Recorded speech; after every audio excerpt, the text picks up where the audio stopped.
First question up for this week's coaching call says, so for some time now, I've been feeling like I'm burnt out and bored with powerlifting. I still want to do the meet that I have planned in March. I just feel like I'm going through the motions. What do you recommend? And this is a difficult question because it deals with motivation. And motivation is a very personal topic, and it's difficult to answer it in generalities. So forgive me in advance. I'm going to just kind of ramble on here, and hopefully something useful comes out of this. Hopefully something useful for you, but also anyone else who's dealing with this type of problem. First off, let me say up front that it's worth saying that motivation comes and goes. It's a normal part of this, that some days you feel it and you feel like getting in there and getting after it, and then other days you don't.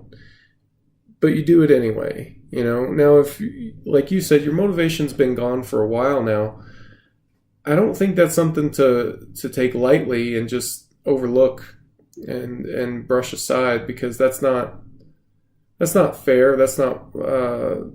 I don't think that's accurate. That doesn't accurately reflect the experience of accomplished powerlifters. I think everyone does go through periods of no motivation for training, or no zest for training, but those should be temporary. It shouldn't be an ongoing thing. And if it gets to the point where you feel like it's a problem, then it's a problem. I think it's a problem of performance. It's a problem of recovery. So what I did, as I was thinking about your question and trying to figure out how I wanted to approach it in this answer, I looked through all of our different personality databases, because we've been collecting personality data on people for a little while now. I wanted to see if your name came up, and maybe I could give you some advice that was actually specific for you, but I didn't find any of that. So basically all that means is I don't have any specific personality data for you, so I'll just have to keep this in more general terms for right now, and it'll be up to you to take a personality test and figure out how you want to approach that. So if you haven't taken a Big 5 personality test, I definitely recommend it. So I would recommend that you go to personalityassessor.com and take a Big 5 personality test. The Big 5 inventory is sufficient. Also, something I've been playing with just in the last week that seems to be super interesting is 16personalities.com. Their test is a bit different. It seems like it's more or less a Big 5 test with an extra overlay on top of it. But I'm going to speak in Big 5 terms here, just because that's what I'm most familiar with, and that's what all of our investigations have looked at, and as far as I'm aware, that's the most scientifically valid, personality test that's available to you. So I'm going to be speaking in Big 5 terms. So it would probably be easiest for you to just do a Big 5 test. So that's personalityassessor.com, and you look for a Big 5 personality test, the Big 5 inventory. So motivation. There's a theory of motivation that kind of surrounds the Big 5. And what you'll do is you'll take your Big 5 test results and you'll try to find what your dominant personality quality is. Some people are dominated by openness to experience, or extroversion, or agreeableness, or things like that.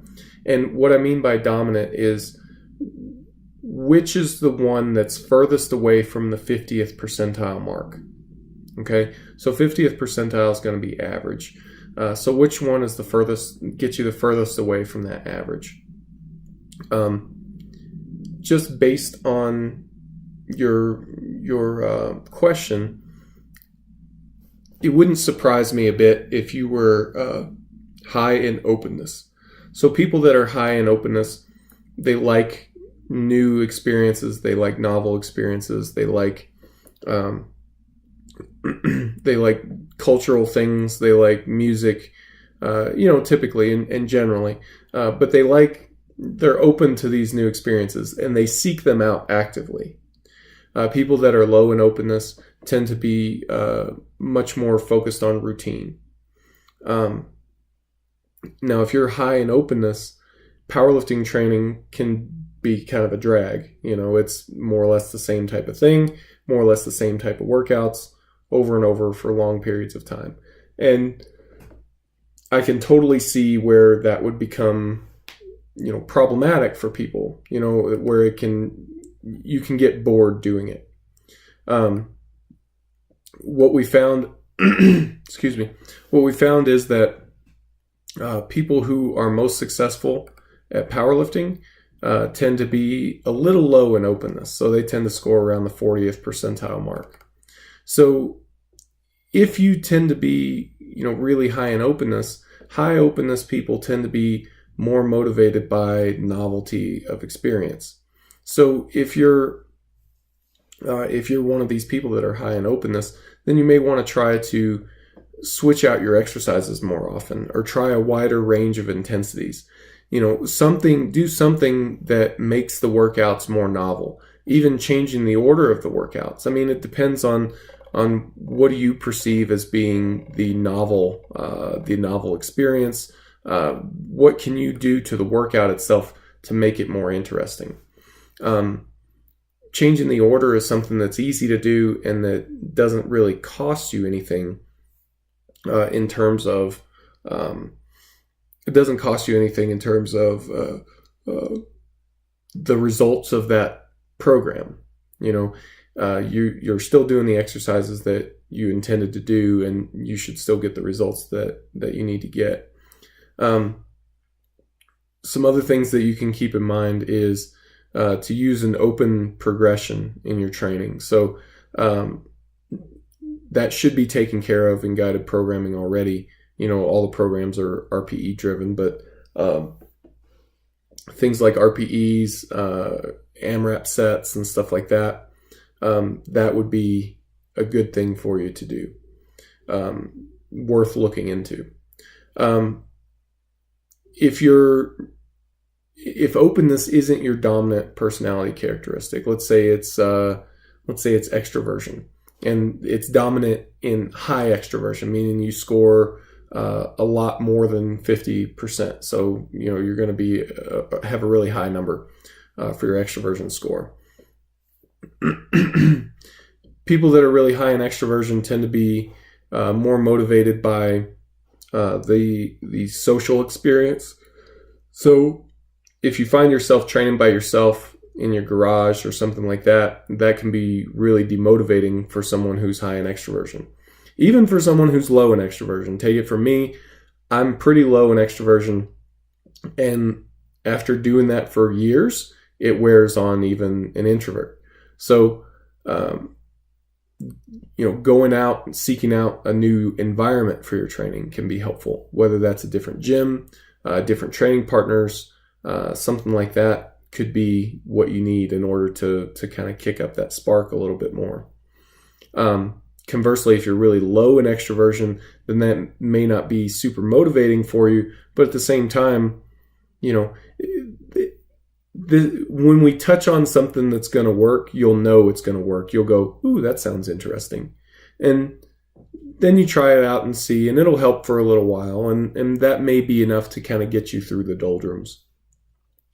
Now, if agreeableness is your dominant personality trait, people that are really high in agreeableness tend to be more motivated by like a cooperative structure. So if you can, get your training partners and come up with some way that you can help each other with motivation, like bring it up to the group and let them know. Now, if you don't have training partners, then that would be an issue. But there's a ready-made group that I hope that you're part of, the Team RTS Facebook group, and you can use that to help stand in for you, to help you make those social connections. If you're really low in agreeableness, if low agreeableness is your dominant personality characteristic, those people tend to be more motivated by competitive structures. So putting something in place so that you're competing against yourself or a training partner or something like that. Then neuroticism is the last one that we need to go over here. People that are high in neuroticism tend to be more motivated by avoiding anxiety, avoiding anxious situations, those negative emotions and emotional volatility that come with high neuroticism. So as far as what can you do to manage that, I mean, that's a bit more difficult, right? People that are higher in neuroticism, they tend to like psyching up a bit more. They tend to like higher RPE training. They tend to prefer lower volume, fewer sessions, and fewer variations to their training as well. So it could be as simple as changing the training in some ways to fit more closely to your personality type, or it could be changing your training environment to be more motivating to you as a person, as an individual. And don't think of motivation as being the wrong thing to seek out. In some places where you ask this question, some people will tell you like, well, it's not about your motivation. Well, and that's true to an extent. It's not. You can't be psyched up and highly motivated for every workout every time. But you also can't dread every workout and just feel like you're dragging yourself to the gym. That's not going to lead to a great outcome in the long term. So you're asking the right question. You're on the right track. It's a matter of trying to find something that meshes your personality and the task that you've got a bit more closely.